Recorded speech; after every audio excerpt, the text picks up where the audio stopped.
வணக்கம் அன்பான மக்களே. என் வாழ்க்கையில வந்ததுக்கு அப்புறமா என் வாழ்க்கையில முன்னேற்றம் மட்டும்தாங்க. நான் தனிப்பட்ட முறையில இப்போ என்னோட பேர்ல நானே ஒரு தொழில் தொடங்கியிருக்கேன். அதுவுமே நல்லா தான் போயிட்டு இருக்கு. அதுமாதிரி என் ஹஸ்பண்டோட ஒர்க்கும் நல்லா போகுது, பசங்களும் நல்லா இருக்காங்க. எல்லா முன்னேற்றமும் வாராகியம்னால் மட்டும்தான் வந்தது. சொன்னா நம்ப மாட்டேங்க, கடந்த 2 வருஷமா நான் ஹாஸ்பிட்டல் பக்கமே போகல. எதுக்காகவுமே ஹாஸ்பிட்டல் பக்கமே போகல. அதனாலதான் இந்த பதிவு. தீராத நோயும் தீர்த்து வைக்கும் வாராகியம்மன். வாராகியம்மனை தொடர்ந்து நீங்க ஒரு 8 தேய்பிரை பஞ்சமியில வழிபட்டுட்டு வரீங்க அப்படின்னா உங்களுடைய குறைகள் எல்லாமே தீர்ந்து போகும். அப்படின்ற பட்சத்துல உங்களுடைய உடல்ல இருக்கக்கூடிய நோயுமே தீர்ந்து போகும். எப்படின்னா நீங்க தொடர்ந்து ஒரு 8 தேய்பிரை பஞ்சமியில அம்மனை வழிபட்டுட்டு வரணும். நெய் தீபம் ஏத்தலாம், தேங்காய் தீபம் ஏத்தலாம்.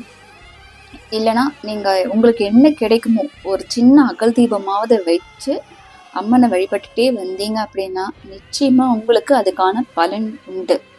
தேய்பிரை பஞ்சமியில் மட்டும் இல்லாமல் அமாவாசை பௌர்ணமி தினங்களிலுமே நீங்கள் அம்மாவை வழிபட்டுட்டு வரணும். ஆனால் தொடர்ந்து நீங்கள் வழிபட்டுட்டே வரும்பொழுது தான் உங்களுக்கு அதுக்கான பலன் கிடைக்கும். இன்னைக்கு கும்பிடுறேன், அடுத்த வாரம் கும்பிடுறேன், அதுக்கு அடுத்த பஞ்சமி கும்பிடுறேன் அப்படின்னு இல்லாமல் தொடர்ந்து நீங்கள் ஒரு 8 அமாவாசையாவது இல்லை 8 பௌர்ணமியோ அந்த மாதிரி தொடர்ந்து அந்த ஒரு கணக்கு வச்சுக்கணுங்க. அதை வச்சு நீங்கள் வழிபட்டுட்டு வரும்போது தினமுமே ஏதாவது வழிபட்டுட்டு வரீங்க அப்படின்னா இன்னும் கூடுதல் பலன் கிடைக்கும். அதே போல் தொடர்ந்து 48 நாள் நீங்கள் அம்மாவுக்கு விளக்கேற்றிட்டே வரீங்க அப்படின்னாலும் அது அதிகமான விசேஷம் உண்டுங்க. நிச்சயமா சொல்றேன், தொடர்ந்து 48 நாள் நீங்க விளக்கு ஏத்திட்டே வரீங்க, தொடர்ந்து உங்களுக்கு பிரார்த்தனைகள் அம்மன் கிட்ட முன் வச்சுட்டே இருக்கீங்கன்ற பொழுது அம்மனுமே அதை செவிமடுத்து கேட்பா.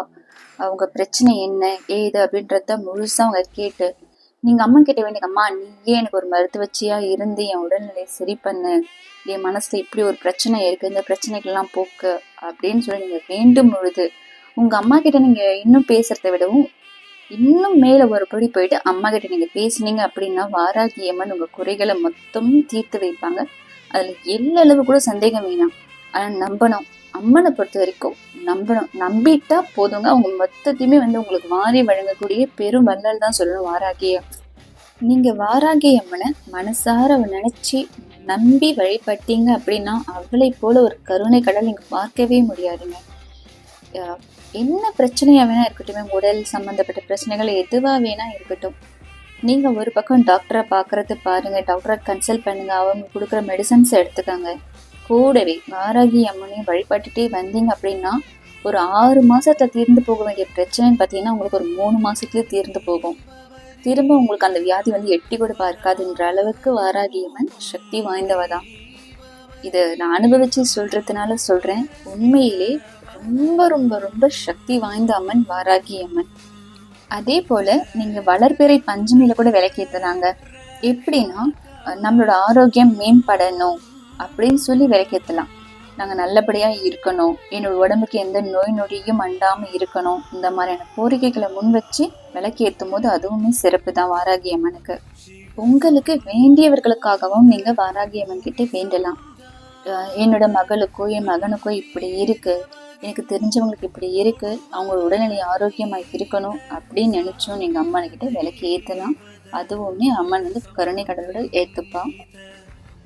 ஆனா தொடர்ந்து நீங்க வழிபட்டுட்டே வரணுங்க. 48 நாள் எடுத்தாலும் சரி, தேய்பிரை பஞ்சமி எடுத்தாலும் சரி, அமாவாசை பௌர்ணமி எதுவா இருந்தாலும் நீங்க தொடர்ந்து அம்மனை வழிபட்டுட்டே வரணும். முழு மனதோட மனசார நம்பி அம்மனை வழிபட்டுட்டே வாங்க, அவங்களுக்கு பூஜை செய்துட்டே வாங்க, உங்களுக்கு நல்லதே நடக்கும். இந்த வீடியோ பதிவு உங்களுக்கு பிடிச்சிருந்தா லைக் பண்ணுங்க, சப்ஸ்கிரைப் பண்ணுங்க, உங்க ஃப்ரெண்ட்ஸ் அண்ட் ஃபேமிலிக்கு ஷேர் பண்ணுங்க. நன்றி, வணக்கம்.